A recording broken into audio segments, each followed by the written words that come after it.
Tell us about your intentions quickly. That's why I was asking if it's silent, whether you can talk openly. It's like basically what I came up with. It's like a sketch.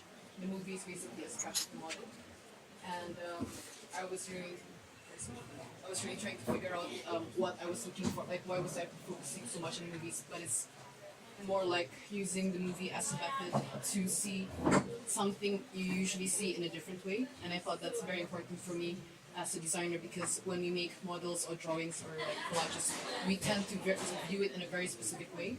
But like when I was doing the video, I realized a lot of things that I did not see while making that model. And I thought if you were to pause at certain moments in that videos as well, the model looks a lot different than that. And I thought that would be a guiding process on how to continue with design.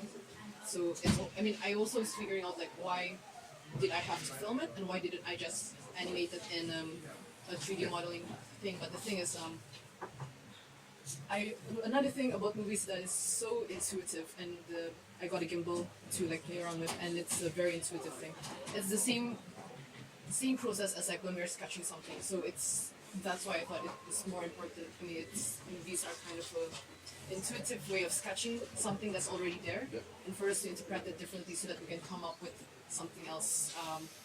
And that was basically my whole thought of last week, about perceptions and how different people perceive different things. And my what I thought would be in the future would be is like, what if I were to, I'm not sure if it would be better to do it physically or as a VR. What if I were to create something that's quite simple like that and have people interact with it? And if I could do a way to record that while it's happening, and if the way those people reacted to that would influence the design in a certain way. So, because more things about the movie, I think I mentioned this, but part of why we're so engaged with it is because we're lending our own imagination to the movie. Like you can see things happening and things that are not happening, and when we don't see things that are not happening, we lend our own ideas to it, and that's why that movie has more life and brings more meaning to us. Not only the memories or the experience, but also our participation in the design as an active human architecture. So that was where I was going towards. Like it's always a dynamic architecture that changes in our mind, but I think my problem is how do I mean, you could basically, I like the idea that you could basically do this with any architecture, and it could be something that's quite generic and you can apply it to any project. But how do I specifically